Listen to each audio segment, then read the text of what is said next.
श्री पुरुषोत्तम भगवान की जय। नारद जी ने पूछा, हे पाप रहित ऋषि प्रवर, वैकुंठ के अधिपति भगवान विष्णु ने गोलोक में जाकर क्या किया? मुझे यह घटना को सुनने की बड़ी उत्कंठा है, सो आप मेरे ऊपर कृपा करके बताइए। श्री नारायण जी बोले कि निष्पाप नारद जी, अधिमास को साथ में लेकर जब भगवान विष्णु गोलोक में पहुंचे तब वहां जो घटना हुई वो उस वृत्तांत को मैं बतला रहा हूँ, आप सुनिए। गोलोक में मणियों के खंभों से सुशोभित सुंदर भगवान श्री कृष्ण के ज्योति धाम को दूर से ही भगवान विष्णु ने दर्शन किया। उस ज्योति धाम में इतना प्रकाश निकल रहा था कि भगवान विष्णु की आंखें में चकाचौंधी छा गई और वे थोड़ी थोड़ी आंख खोलते हुए अधिमास को अपने पीछे करके धीरे धीरे चलने लगे। भगवान श्री कृष्ण के मंदिर के पास पहुंचकर वे अधिमास के साथ बहुत प्रसन्न हुए। तब द्वारपालों ने उठकर उनके चरण कमलों में प्रणाम किया, उन्हें धीरे धीरे भगवान के धाम में प्रवेश किया। उस धाम की शोभा को देखकर उनकी आंखें मात खा गई। वहां जाकर उन्होंने तुरंत पुरुषोत्तम भगवान श्री कृष्ण को सिर नवाया। श्री कृष्ण जी रत्न जटित सिंहासन पर बैठे हुए थे और गोपियों का समूह उन्हें चारों ओर से घेरे हुए था। दोनों हाथ जोड़कर सम्मुख खड़े होकर रमापति भगवान विष्णु ने नमस्कार करके विष्णु भगवान बोले कि गुणों से परे विष्णु गोविंद अद्वितीय अक्षर अव्यक्त नाश रहित विग्रहवान गोप वेशधारी किशोर अवस्था वाले शांत गोपीनाथ अति सुंदर नवीन मेघ के समान सांवले रूप वाले करोड़ों कामदेव के समान लावण्य वाले वृंदावन के अभ्यंतर रास मंडल में स्थित रहने वाले पीतांबर से शोभायमान सौम्य मूर्ति त्रिभंग रूप में स्थित होने वाले के कारण आपकी ललित आकृति वाले रास लीला के अधिपति, रास लीला में रहने वाले, रास लीला करने में सदा तत्पर, दो भुजा हाथ में मूल्य धारण करने वाले, पीला वस्त्र पहनने वाले अच्युत भगवान की मैं वंदना करता हूँ। इस प्रकार स्तुति करने के बाद भगवान श्री कृष्ण को नमस्कार करके पार्षदों द्वारा सत्कार किए जाने के बाद श्री कृष्ण की आज्ञा से भगवान विष्णु श्रेष्ठ रत्न जटित सिंहासन पर विराजमान हो गए। श्री नारायण ने कहा कि जो व्यक्ति प्रातः काल उठकर विष्णु जी के किए हुए स्तोत्र का पाठ करता है उनके सभी पाप कट जाते हैं और बुरा स्वप्न देखने का फल अच्छा मिलता है।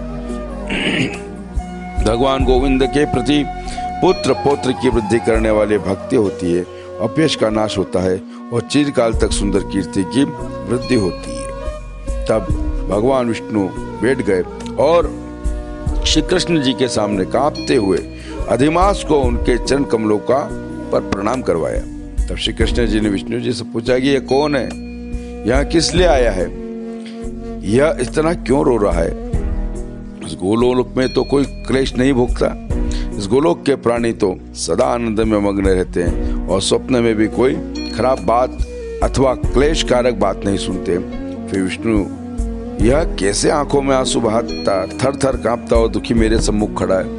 नारायण कहने लगे कि नवीन मेघ के समान श्याम सुंदर भगवान गोलोक नाथ के प्रश्न को सुनकर विष्णु ने सिंहासन से उठकर मलमास के समस्त कष्टों का वृत्तांत बताया।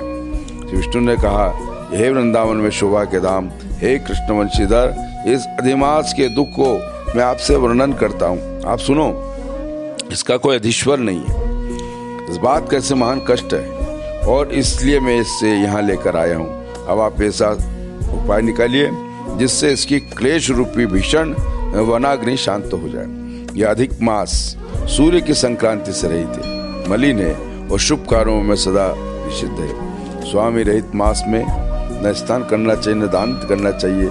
यह आक्षेप युक्त बात कहकर सभी वनस्पति लताओं 12 महीने कलाओं कष्टों क्षणों उत्तर दक्षिण नयनों संवत्सरों आदि ने अपने स्वामी के गर्भ के बूते इस अत्यंत अपमानित किया है इसको, और इसी दुख इन्हीं से झुलस कर मरने की ठान ली इसने।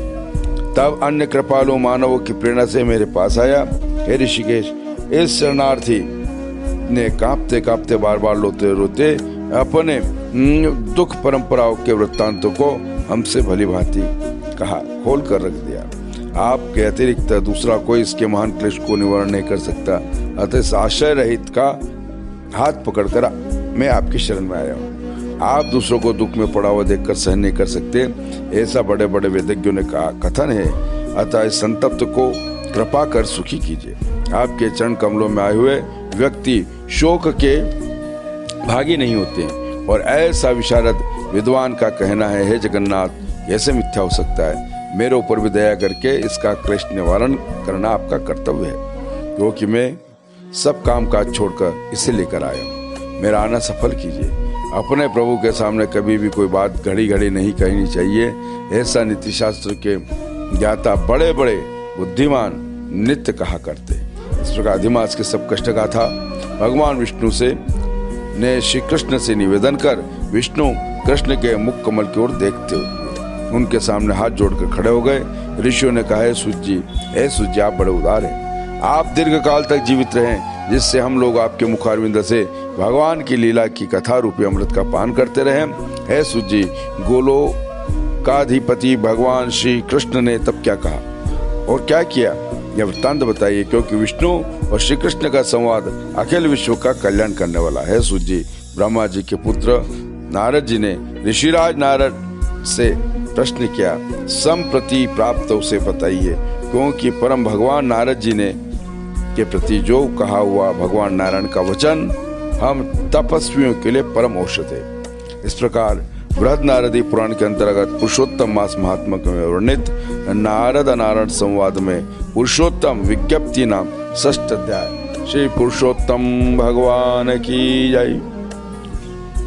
नमः पार्वती पते हर हर महादेव हर।